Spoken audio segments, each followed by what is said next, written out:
The India news Gorakhpur. मैं हूं पंचानन पांडे गुड्डू।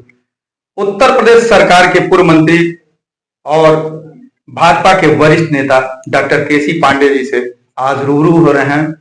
आज इनसे एक राजनीतिक विश्लेषक के रूप में आज इनसे केवल राजनीति पे चर्चा होगी कि आज के परिवेश में राजनीति का क्या स्तर है। चूंकि ये बहुत पुराने नेता रह चुके हैं, छात्र नेता से, और पूर्व मंत्री भी रहे हैं उत्तर प्रदेश सरकार में। स्वागत है सर। धन्यवाद सर। मेरा पहला सवाल आपसे है, चूंकि आप भाजपा के नेता हैं, भाजपा की बात कर ली जाए अगर आज की स्थिति में, जिस तरीके का स्थिति बना हुआ है उत्तर प्रदेश में, तो अगर वर्तमान समय में चुनाव हो जाए तो भाजपा की स्थिति क्या रहेगी चुनाव में? अब देखिए, उत्तर प्रदेश में 2027 में चुनाव है और आपका प्रश्न है कि आज चुनाव हो जाए।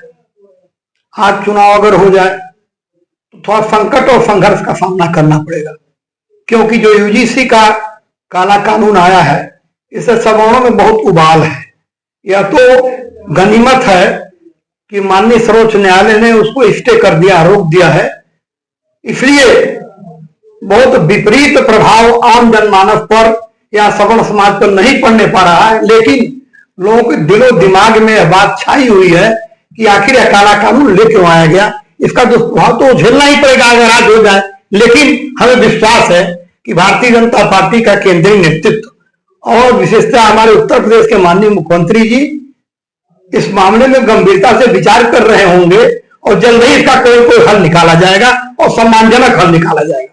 आप समाजवादी पार्टी की सरकार में पूर्व में मंत्री थे उत्तर प्रदेश सरकार में। जी, अगर बात कर लिया जाए समाजवादी पार्टी के राष्ट्रीय अध्यक्ष अखिलेश यादव की, जी, आज की स्थिति देखा जाए जिस तरीके से सवर्ण नाराज है और सवर्ण को लुभाने के लिए सभी लोग, मायावती, जी, कांग्रेस, सभी लोग इसमें यूजीसी के जो नया नियम बनाया गया है उसको देख के सभी लोग सवर्ण समाज को लुभाने में लगे हैं। तो अखिलेश यादव की स्थिति क्या रहेगी? अखिलेश यादव जी यूजीसी के मुद्दे पर अभी तक जो यूजीसी का मामला है उस पर खुल करके उन्होंने सवर्णों के साथ बयानबाजी भी नहीं किया, न खुल करके बोले, न खुल करके मैदान में आए।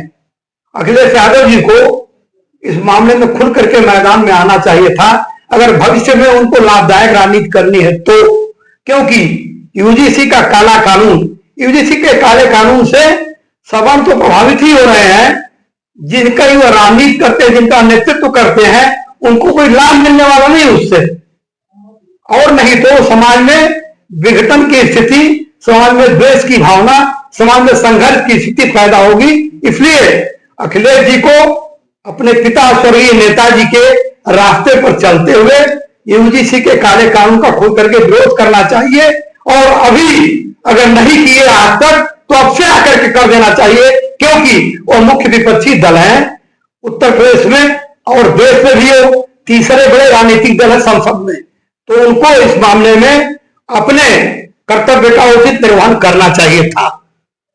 अखिलेश यादव का एक पीडीए करके नारा चला हुआ है, पीडीए कार्यक्रम भी करते हैं, पीडीए की रट भी उनके नेता लगाते हैं। क्या सवर्ण समाज पीडीए के साथ जा सकता है? बहुत अच्छा प्रश्न किया आपने। देखिए, अभी पीडीए के जवाब में बहुजन समाज पार्टी की नेता उत्तर प्रदेश की पूर्व मुख्यमंत्री सुश्री मायावती जी ने कहा है हम बीडीए चलाएंगे, ब्राह्मण, दलित और अल्पसंख्यक का समीकरण बनाएंगे।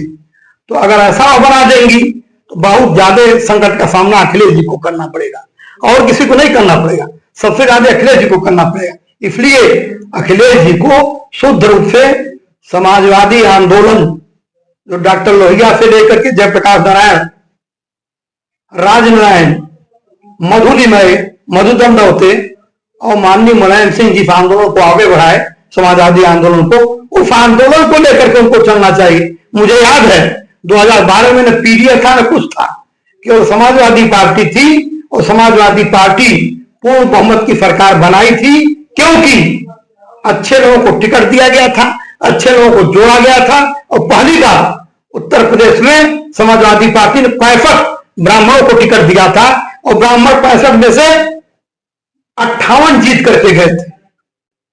उत्तर प्रदेश 2027 का विधानसभा चुनाव भाजपा का चेहरा, जैसे आज तक आप लोगों ने मोदी योगी के नाम पे ही, चाहे विधानसभा का एबीसीडी विधायक जानने वाला नहीं था, वो भी किन्हीं कारणों से अगर टिकट पा गया वो विधायक बन गया। जी। तो क्या 2027 के विधानसभा चुनाव में उन्हीं दो चेहरों पे चुनाव लड़ा जाएगा या कोई नया चेहरा भी आप लोग लाएंगे? देखिए, अभी तो आदरणीय प्रधानमंत्री नरेंद्र मोदी जी हमारे सबसे बड़े चेहरे हैं और उत्तर प्रदेश में माननीय योगी आदित्यनाथ जी चेहरे हैं और काम भी उन्होंने किया विकास का। गोरखपुर में कुछ नहीं था, गोरखपुर का जितना विकास हुआ और उत्तर प्रदेश का उतना ही विकास हुआ। तो योगी आदित्यनाथ और नरेंद्र मोदी के चेहरे पर ही चुनाव लड़ा जाएगा। कोई तीसरा जो है इस प्रकार का भी नहीं है जिस सामने लाया जाए और जिसके नाम पर वोट मांगा जाए। लेकिन उत्तर प्रदेश की जो सवर्ण समाज की वोटर हैं वो यूजीसी को लेके और तमाम ऐसे ब्राह्मणों को अनाथ वनाथ तमाम देख रहे हैं, रोज कोई न कोई एक एक मुद्दा ब्राह्मणों के खिलाफ सवर्णों के खिलाफ चल रहा है। उस स्थिति में योगी के उत्तर प्रदेश के लोग योगी को पसंद कर रहे हैं सवर्ण समाज, लेकिन मोदी को देखना नहीं चाहते हैं, तो कैसे उनके चेहरे पे चुनाव लड़ा जाएगा? योगी जी अगुवाई करेंगे, मोदी जी उनके साथ चलेंगे, क्योंकि योगी जी तो सवर्ण है ना। हालांकि संत की कोई जाति नहीं होती है, लेकिन सच्चाई है कि पैदा वो क्षत्रिय वंश में हुए हैं, राजपूत वंश में हुए हैं, तो क्षत्रिय है योगी जी। तो योगी जी सवर्ण है ना, योगी जी की अगुवाई में लड़ा जाएगा और यूजीसी का जवाब हम लोग ढूंढ लेंगे। अभी समय है 8 महीने का हम लोग पास, हम लोग सम्मानजनक घर ढूंढ लेंगे यूजीसी का। यूजीसी का काला कानून लागू नहीं होने पाएगा, ये हम चाहते हैं कि यूजीसी काला कानून रद्द हो। उत्तर प्रदेश में बसपा बहुजन समाज पार्टी को और राष्ट्रीय स्तर की पार्टी कांग्रेस भी है, तो कांग्रेस को और बसपा को आप 2027 के चुनाव में किस तरह से आंकते हैं? देखिए, एक बात बता दें, कांग्रेस पार्टी तो संगठनात्मक तौर पर और नीतिगत तौर पर और जनता के बीच जाने के तौर पर कोई कार्य ही नहीं कर रही है। लेकिन मायावती के पास लगभग 10% वोट है, उनका वोट फिक्स वोट है। वो अगर किसी को और जोड़ लेंगी, जोड़ने में सफलता प्राप्त कर लेंगी, तो त्रिकोणीय मुकाबला होगा उत्तर प्रदेश में। और नहीं जोड़ पाई तो पिछले बार 2022 में उनको एक सीट मिली थी, उमाशंकर सिंह जी बलिया से रसरा से मिले हुए थे। तो अगर नहीं जोड़ पाई लोगों को तो पुरानी स्थिति पर रहेंगी, लेकिन अगर जोड़ने में सफल हुई और जैसा कि राजनीतिक दल और मायावती को छोड़ने वाले लोग स्वामी प्रसाद मौर्य से लेकर नसीमुद्दीन सिद्दीकी तक जो आरोप लगाते रहे हैं कि वहां टिकटों की बिक्री होती है बसपा में, तो बसपा को इस दाग को धोना पड़ेगा। मायावती जी को साबित करना पड़ेगा कि हमारा टिकट की बिक्री नहीं होती है, हम अच्छे लोगों को, जीतने वाले लोगों को टिकट देंगे। और इस प्रकार अगर आएंगी राजनीति में, वो इस रणनीति के तहत आएंगी तो मायावती अच्छा मुकाबला देंगे, अच्छी टक्कर देंगी। नहीं तो अगर पैसा का खेल चलेगा तो मायावती पुनर्मूस को भाव हो जाएंगी। उत्तर प्रदेश में तमाम छोटे छोटे राजनीतिक दल हैं जो उत्तर प्रदेश के कोने में अपनी राजनीतिक पार्टियां बना के जगह जगह अपना 2-2 4-4 विधानसभाओं में प्रचार प्रसार कर रहे हैं जी।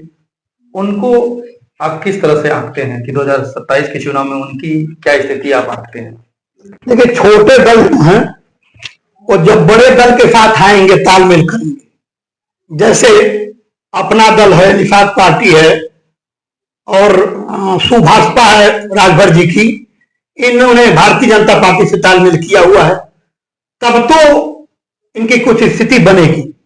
यहां में छोटे दल जो भी मैदान में आ रहे हैं, अपना राजनीति का फतरंज बिछा रहे हैं, वो अगर बड़े दलों से तालमेल किएंगे तो उनको कुछ सीटें आएंगी, लेकिन बगैर तालमेल किए इन लोगों की कोई हैसियत नहीं है। तो एक सवाल मेरी तरफ से है जी, क्योंकि हमने पहले ही कहा कि आप आज राजनीतिक विश्लेषक के तौर पे, बिल्कुल मैं किसी पार्टी के नहीं आज तौर पर नहीं बोल रहा, पार्टी के तौर पे नहीं, आज राजनीतिक विश्लेषक के तौर पे हमारी आपकी चर्चा शुरुआती मैंने किया था।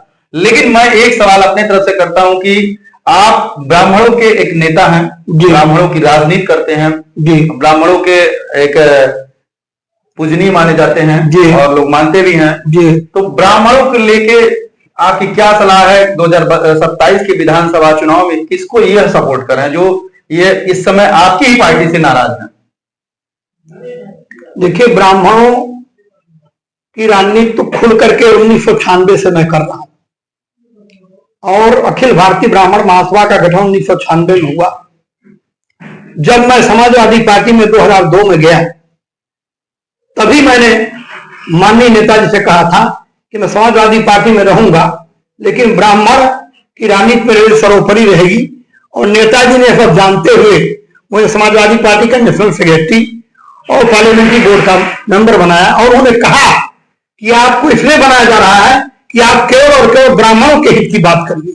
और मैं करता था, हर मुद्दा उठाता था, लेकिन जो सवाल आपने किया है उस सवाल का जवाब यह है कि भारतीय जनता पार्टी जब नीतीश कुमार जैसा अति पिछड़े वर्ग का नेता बिहार में सवन आयोग का गठन कर दिया तो भारतीय जनता पार्टी के उत्तर प्रदेश के माननीय मुख्यमंत्री जी और केंद्र के प्रधानमंत्री जी ब्राह्मण कल्याण बोर्ड का गठन करें, सवन आयोग का गठन करें और भगवान परशुराम की जयंती को सार्वजनिक अवकाश घोषित करें। 19 अप्रैल को अक्षय तृतीया है जो हमारे आराध्य भगवान परशुराम जी की जयंती है, जन्मोत्सव है, उसको ये तत्काल भाव से सार्वजनिक अवकाश घोषित करें और यूजीसी का काला कानून वापस लें। तब तो ब्राह्मण फिर एक बार भारतीय जनता पार्टी की तरफ तेजी से अग्रसर होगा। अन्यथा भारतीय जनता पार्टी के हाईकमान को मैं सीधे राजनीतिक विश्लेषक के तौर पर चेतावनी दे देना चाहता है, बता देना चाहता हूं कि ब्राह्मण बहुत बहुत बहुत नाराज है भारतीय जनता पार्टी के अब तक के क्रियाकलापों से। एक सवाल मेरा है, अभी कुछ दिन पहले निषाद पार्टी का जैसे आपने नाम लिया, निषाद पार्टी आपकी ही पार्टी से गठबंधन में जी, निषाद पार्टी के राष्ट्रीय अध्यक्ष कैबिनेट मंत्री डॉक्टर जी निषाद जी, उनका एक गोरखपुर में ही कार्यक्रम था, जी सुने ही होंगे, जी देखे भी होंगे। क्योंकि गठबंधन में है तो सारी कहानी आप लोग जान ही रहे हैं। अगर इस प्रदेश का कैबिनेट मंत्री मंच पे आके और एक तरफ मुख्यमंत्री की बड़ाई कर रहे हैं और एक तरफ कह रहे हैं, आरोप भी लगा रहे हैं कि हमारी बहन बेटियां सुरक्षित नहीं है, हमारे समाज के लोग सुरक्षित नहीं है, ये सवाल कुछ समझ में नहीं आ रहा है कि क्या चल रहा है प्रदेश में। देखिए, जितना सुरक्षित संपूर्ण समाज और विशेषतया निषाद समाज जिसकी माननीय संजय निषाद जी बात कर रहे हैं, जितना सुरक्षित इस सरकार में है उतना कभी सुरक्षित नहीं था।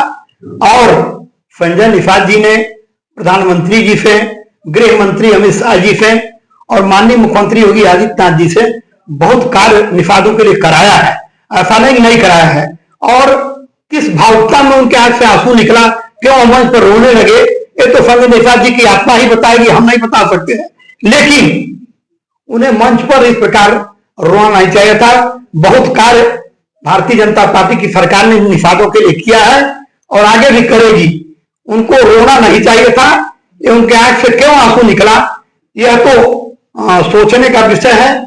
इतने बड़े निषाद पार्टी के राष्ट्रीय अध्यक्ष हैं वो, उनको मंच पर खुल करके रोना नहीं चाहिए था। देखिए, आज के हमारे इस कार्यक्रम में पूर्व मंत्री डॉक्टर केसी पांडे जी से राजनीतिक विश्लेषक के रूप में चर्चा हुई, तमाम पार्टियों की चर्चा हुई, क्षेत्रीय पार्टियों की भी चर्चा हुई, राजनीतिक पार्टी को लेके इनका क्या राय था आप सभी ने देखा।